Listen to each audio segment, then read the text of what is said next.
1962. 1962. 1962. 1962. The year is 1962. A monumental year, possessing a nearly unprecedented 4 digits, yet still retaining the humility to begin with January. January 8th, the Netherlands. In one of the less horrible stories involving a Germanic people and trains in the last 20 years, 93 souls perish in a railway collision near Harmelen. The doomed morning trains were bound for Amsterdam, carrying over 1,000 surprisingly tall passengers hoping to early bird the buy a bike, get a free cheese wheel, or half off on an overweight prostitute sale. Though Dutch investigators remain stumped as to the cause, they quickly rule out any malfunction with the brake shoes. 1962. January 30th. Tragedy befalls the first family of high-wire aerialists, the Flying Walendas, when 2 family members fall to their death and a third is paralyzed attempting their renowned 7-person pyramid during a performance in Detroit. Detroit paramedics are at first confused, not knowing how to render aid to someone who hasn't been shot. The family had intended on performing with Wynette, but minutes after being set up, it was stolen. Despite the mortal calamity, the surviving Walendas vow to continue their dangerous act because they're a family, and they all hate each other. February 10th, Berlin, Checkpoint Charlie. Soviet spy Rudolf Abel is exchanged for imprisoned American pilot Francis Gary Powers. Powers had been shot down 2 years earlier, flying a top-secret CIA U-2 spy plane within Soviet airspace. The Russians had launched a total of 14 S-75 Dvina surface-to-air missiles at his plane, and somehow one of them unexpectedly hit its target. Unfortunately, news of the strike arrived after the Russian missile crews had routinely been shot for incompetence. Powers is exchanged and returned to the States despite having been convicted on Russia's wildly popular Imperialist Show Trial of the Week, which had captured almost a 90 share of the nation's 16 televisions. 1962. February 20th. After several delays and scrubbed missions, Mercury astronaut John Glenn becomes the first American to orbit the Earth, a total of 3 times aboard the Friendship 7. For this mission, John Glenn would be the first astronaut to wear a redesigned spacesuit with NASA's latest dedicated urine collection device, something he lacked 30 years later when he'd actually need one. Until this point, the 4-year-old NASA has only sent chimpanzees and monkeys into space, but the agency switched to humans, having grown tired of dealing with PETA whack jobs.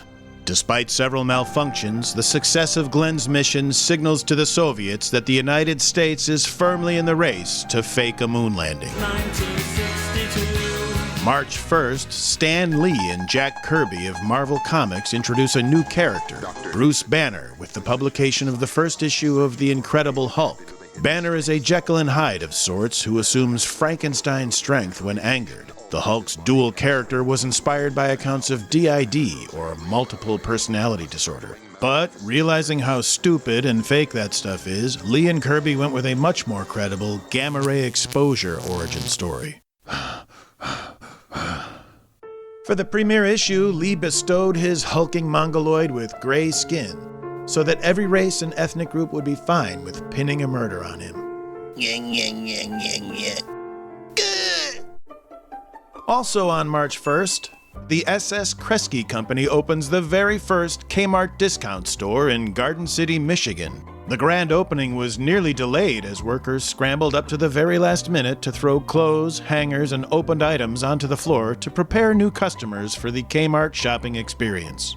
In the coming months, the nation would see the very first Walmart and Target open, making 1962 year zero for big box stores and the explosion in single-mother shoplifting prosecutions.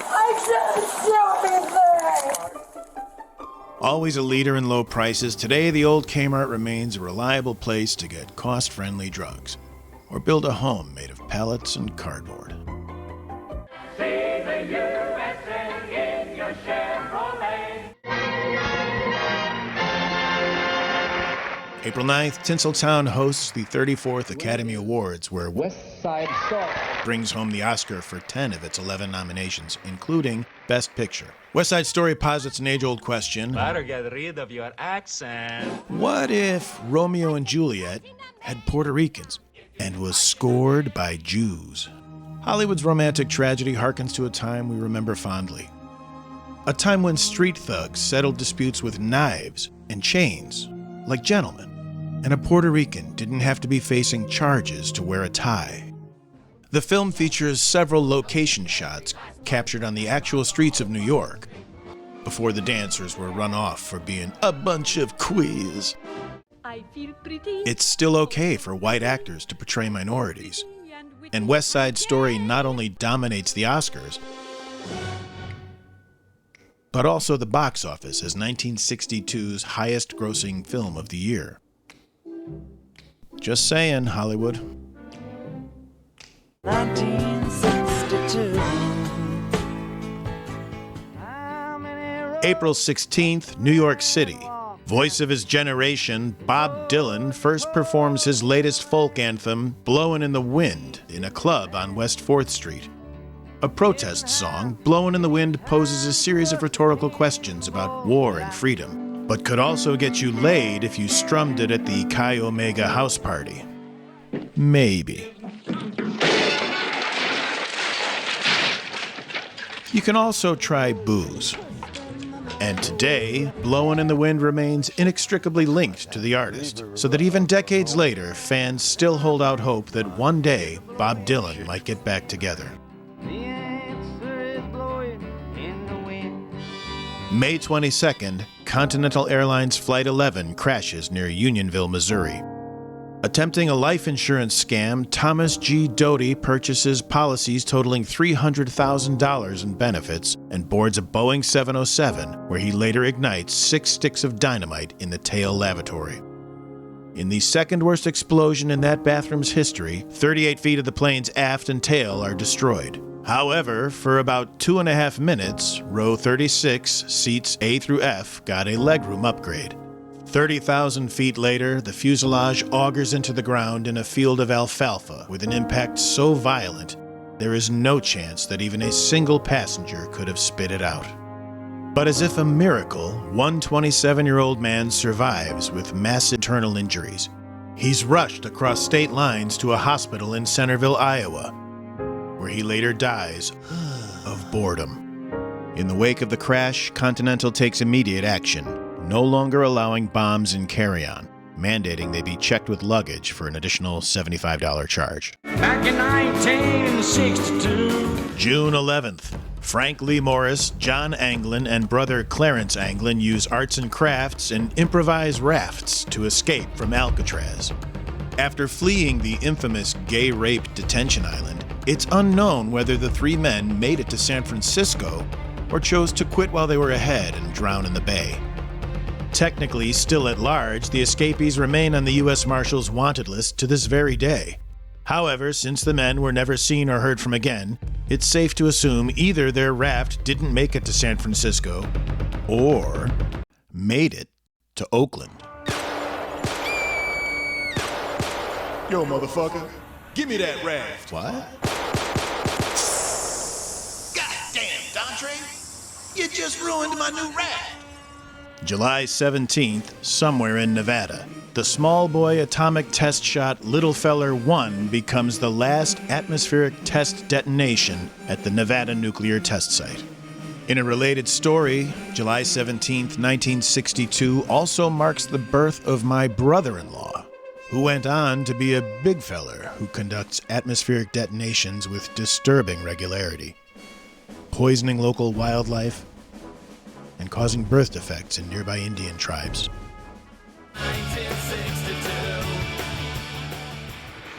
Look, up in the sky, it's a bird. It's a plane! It's Telstar. July 11th, a mere day after being launched into orbit atop a Thor Delta rocket, artificial satellite Telstar successfully relays microwaves through space, carrying the first ever live transatlantic feed of telegraph images, telephone calls, and television pictures, setting the record for the longest continuous feed since Orson Welles met Shelley Winters for a lunch meeting. He's 35 inches tall, yet this humble, first geostationary satellite ushers the dawn of our global wireless reality. Without Telstar, it'd be nearly impossible to buy things, or book a flight to meet with a child you've been grooming online. Yep, things sure would be different without Telstar. Oh my god! Telstar's been shot! Too late for that. Today's miraculous network of space satellites orbiting the planet is yet another reason we have to thank the Nazis. It's their rocket scientists who helped lift Telstar to the heavens. Solar cells. To be powered by God, or the closest thing we have to it. And he who controls telecommunications and space controls everything. And by everything, I mean everything. Today, though Telstar is no longer functional, it still circles the Earth, a zombie reminder of bygone times.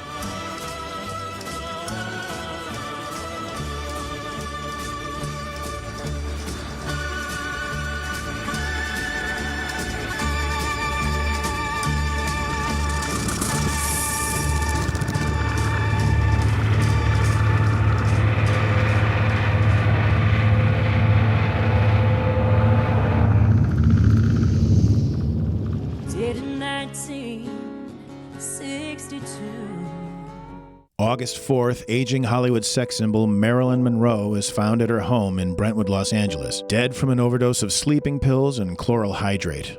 The blonde bombshell's death is officially ruled a probable suicide, but just to be sure, the next day, Nelson Mandela is arrested by the South African government.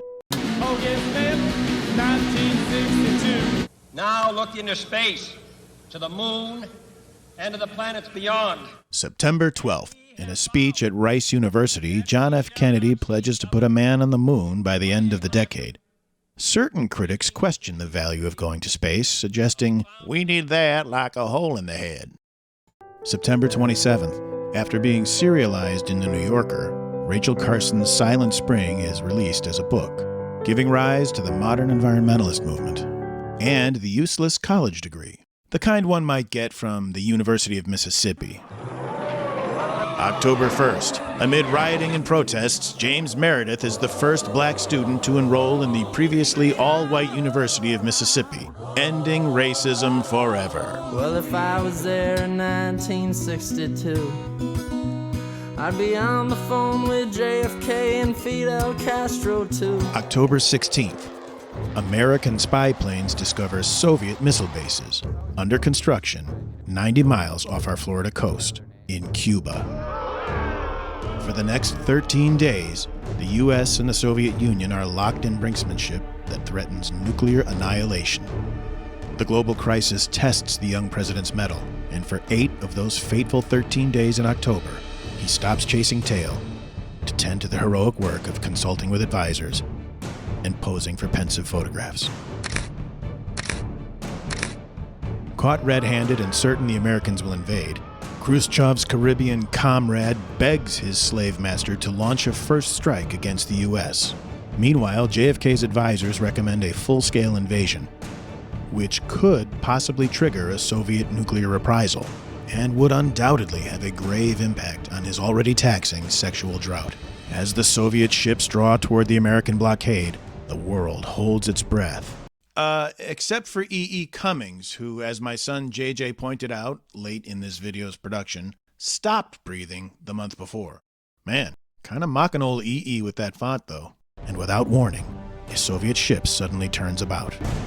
No one knows whether that ship veered off because of Russian cowardice, Russian drunkenness, or Russian mutiny, or perhaps a faulty Russian bearing on the rudder, or a faulty pinion on a faulty Russian steering shaft, or even something as simple as a faulty Russian thing on a other faulty Russian thing. But they blinked, which means in that October, the good guys won, and global Armageddon is at least delayed, and everyone would still be around for Halloween. In 1962. This is BBC Television. November 24th, the BBC airs the first episode of a groundbreaking satirical comedy program hosted by David Frost called That Was the Week That Was. However, the show title proved cumbersome and had no long-lasting influence. Before the month of November concludes, a royal decree will abolish slavery in Saudi Arabia. The kingdom celebrates the end of barbarism by throwing 20 homosexuals off a roof and crushing a harlot with a boulder. By the end of the year, the U.S. spacecraft Mariner 2 passes by Venus, becoming the first spacecraft to transmit data from another planet. During the flyby, residents of Venus quietly turned out their lights and remained very still until their noisy, dirtbag neighbor was gone. All this and more happened in 1962. That was a year that is. That's it. You made it. I hope you enjoyed it enough to give me a thumbs up or a subscription. It would mean a lot to me. And check out the after party for more talk about this amazing year. The link is right here.